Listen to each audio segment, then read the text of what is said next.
નમસ્કાર મિત્રો, જય શ્રી કૃષ્ણ. સ્વાગત છે ફરી એક વખત આપનું આપણી યુટ્યુબ ચેનલ ભક્તિ કીર્તન સંગ્રહમાં. તો મિત્રો, સૌપ્રથમ તો આપ સૌ લોકોને અખાત્રીજ અને પરશુરામ જયંતીની ખૂબ ખૂબ શુભકામનાઓ. મિત્રો, અખાત્રીજ એ એકમાત્ર તહેવાર નથી, એકમાત્ર તિથિ નથી, પરંતુ એ આપણા સૌ લોકો માટે ખૂબ જ લાભદાયી દિવસ છે. શા માટે? તો કે આ દિવસ એ વર્ષનો સૌથી શ્રેષ્ઠ દિવસ ગણવામાં આવ્યો છે. શુભ કાર્યો કરવા માટે આજના દિવસે મુહૂર્ત કે ચોઘડિયા જોવાની જરૂર પડતી નથી, અને એટલા માટે જ આ દિવસ વિશેષ છે. તો આજના આ વિડીયોમાં આપણે અખાત્રીજનો મહિમા કથા સાંભળીશું, પરશુરામ ભગવાનની જન્મ કથા સાંભળીશું, તથા આજના દિવસે શું કરવું શું ન કરવું, તથા કઈ વસ્તુની ખરીદી કરવી, કઈ કઈ વસ્તુનું દાન પુણ્ય કરવું, તેના વિશે આપણે વાત કરીશું. તો અંત સુધી મારી સાથે જોડાયેલા રહેજો. વિડીયો પસંદ આવે તો લાઈક કરી તમારા મિત્રોને મોકલી, અમારી ચેનલમાં નવા હોય તો સબસ્ક્રાઇબ કરવાનું ભૂલતા નહીં, કે જેથી આવનાર અવનવા વિડીયો આપ સૌને મળતા રહે. તો મિત્રો, અક્ષય શબ્દનો અર્થ થાય છે કે જેનો ક્યારેય ક્ષય એટલે કે નાશ ન થાય. એટલે શાસ્ત્ર મુજબ આ દિવસે કરવામાં આવેલું દાન પુણ્ય, જપ તપ અને હવનનું ફળ ક્યારેય સમાપ્ત થતું નથી. જો આપણે આ દિવસે કોઈને એક લોટો પણ પાણી પીવડાવીએ છીએ તો તેનું પુણ્ય આપણને જન્મો જન્મ સુધી મળે છે. અને આ દિવસે કરેલી ભક્તિ ભગવાન સુધી અવશ્ય પહોંચે છે, અને તે વ્યક્તિના જાણીએ અજાણીએ થયેલા પાપોનો નાશ થાય છે. આપણા હિન્દુ ધર્મ પ્રમાણે કોઈ પણ શુભ કાર્ય કરતા પહેલા આપણે ગ્રહ, નક્ષત્ર, મુહૂર્ત અને ચોઘડિયા જોઈએ છીએ, પરંતુ અખાત્રીજ એ સ્વયં સિદ્ધ મુહૂર્ત છે. આ દિવસે આખો દિવસ એટલો પવિત્ર હોય છે કે આપણે કોઈ ચોક્કસ સમય કે ચોઘડિયું જોવાની જરૂર પડતી નથી. આ દિવસે લગ્ન, ગૃહપ્રવેશ, મુંડન સંસ્કાર, નવો વ્યવસાય કે ગાડીની ખરીદી કરવાથી તે કાર્યમાં ક્યારેય અવરોધ આવતો નથી. પુરાણો અનુસાર અખાત્રીજ એ સમયના ચક્રનો પણ ખૂબ જ મહત્વપૂર્ણ દિવસ છે, કેમ કે આજના પવિત્ર દિવસથી જ સતયુગ અને ત્રેતાયુગનો આરંભ થયો હતો. એટલે આ તિથિ એ સૃષ્ટિના સર્જન અને નવજીવનનું પણ પ્રતીક માનવામાં આવે છે. અને એટલા માટે આજના દિવસથી એક વર્ષ સુધીનો કોઈ પણ સંકલ્પ પણ કરી શકાય છે.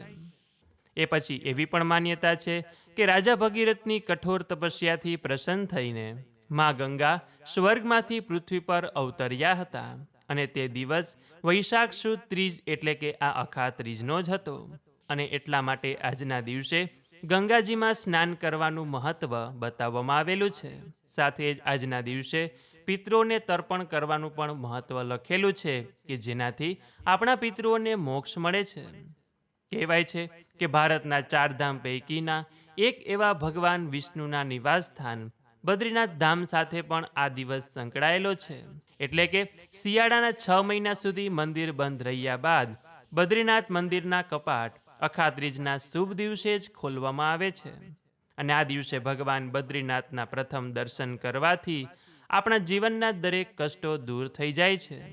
આ અખાત્રીજના દિવસે વણજોયું મુહૂર્ત હોવાથી આ દિવસે માતા લક્ષ્મીજીની કૃપા મેળવવા માટે સોનું ચાંદીની ખરીદી પણ કરવામાં આવે છે, કે જે સોનું ચાંદી આજના દિવસે ખરીદવામાં આવે તો તે હંમેશને માટે આપણા ઘરમાં સ્થિર થાય છે, અને તેમાં દિવસે ને દિવસે વૃદ્ધિ થતી જાય છે.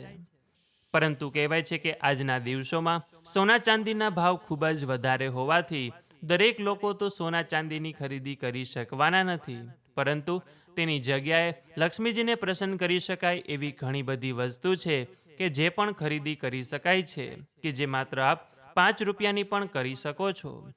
તો તે 12 વસ્તુ છે. તો તે 12 વસ્તુ કઈ છે તે જાણવા માટે અમે એક અલગથી વિડીયો મૂકેલો છે, તે આપ જોઈ શકો છો. તેમાંથી આપને તેની સંપૂર્ણ માહિતી મળી જશે, અને જેની લિંક નીચે આપને ડિસ્ક્રિપ્શનમાં પણ મળી જશે.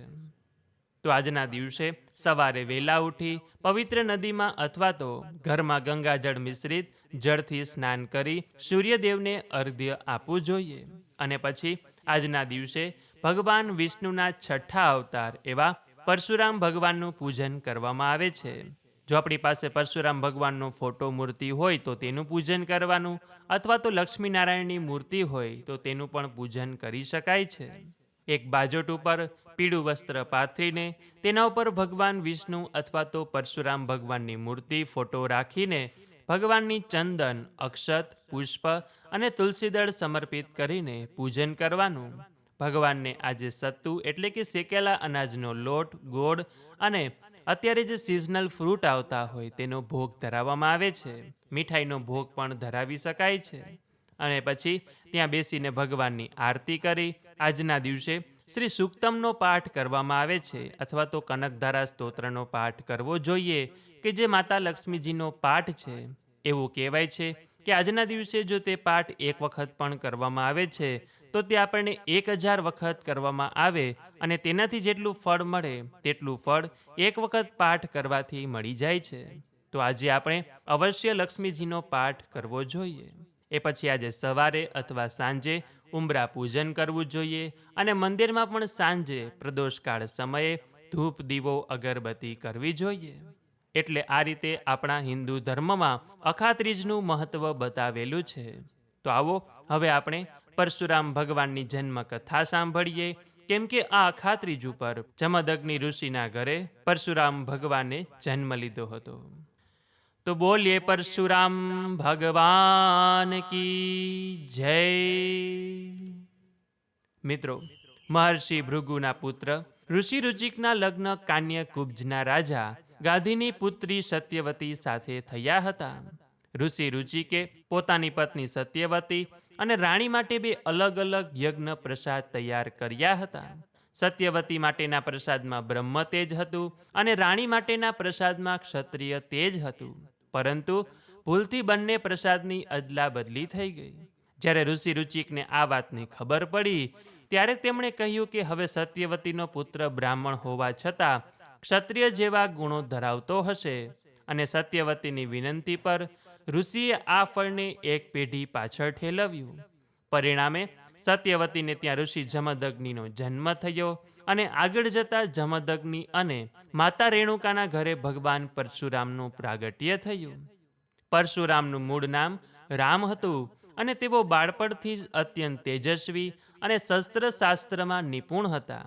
તેમણે ભગવાન શિવની કઠોર તપસ્યા કરી ભોળાનાથે પ્રસન્ન થઈને તેમને દિવ્ય શસ્ત્ર એટલે કે પરશુ આપ્યું હતું અને ત્યારથી તેઓ પરશુરામ તરીકે ઓળખાયા હતા. તે સમયે માહિષ્મતી નગરી પર હૈયઈ વંશના રાજા કાર્તવીર્ય અર્જુનનું શાસન હતું કે જેણે દત્ત ભગવાનના વરદાનથી 1000 હાથ હતા. એકવાર સહસ્ત્રાર્જુન પોતાની સેના સાથે ઋષિ જમદગ્નિના આશ્રમે પહોંચ્યો. ઋષિ પાસે દિવ્ય કામધેનુ ગાય હતી કે જેના પ્રભાવથી તેમણે આખી સેનાનું ભવ્ય સ્વાગત કર્યું. રાજાના મનમાં લોભ જાગ્યો અને તેણે ઋષિ પાસેથી બળજબરીથી કામધેનુ છીનવી લીધી. જ્યારે પરશુરામ આશ્રમ આવ્યા અને આ વાત જાણી ત્યારે તેમણે એકલા હાથે સહસ્ત્રાર્જુનની સેનાનો નાશ કર્યો અને રાજાના 1000 હાથ કાપીને તેનો વધ કર્યો. કથામાં એક પ્રસંગ માતા રેણુકાના શિરે છદનો પણ આવે છે. પિતા જમદગ્નિની આજ્ઞા પાળવા માટે પરશુરામે માતાનો વધ કર્યો હતો. પરંતુ જ્યારે પિતાએ વરદાન માગવાનું કહ્યું ત્યારે પરશુરામે માતાને ફરી જીવિત કરવાનું વરદાન માગીને પોતાની અતુલ્ય માતૃભક્તિ અને પિતૃભક્તિ સાબિત કરી હતી.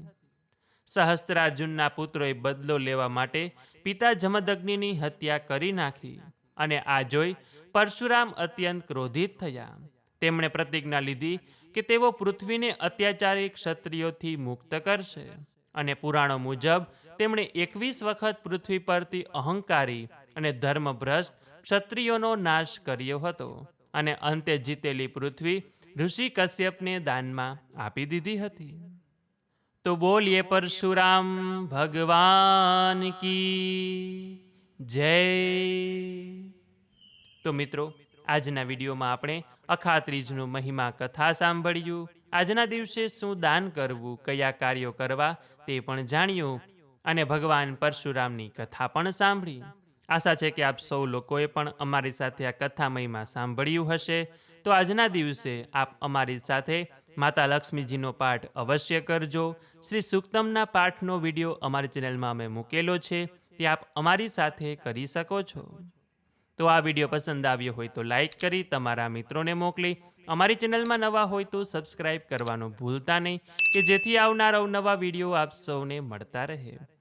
તો આ સાથે હવે મને રજા આપો, મળીશું ફરીથી એક નવા વિડીયોમાં. ત્યાં સુધી આપ સૌ લોકોને અમારી ચેનલના જય શ્રી કૃષ્ણ. ધન્યવાદ. મારી સાથે જોડાઈ રહેવા બદલ, મને સાંભળવા બદલ આપ સૌ લોકોનો ખૂબ ખૂબ આભાર.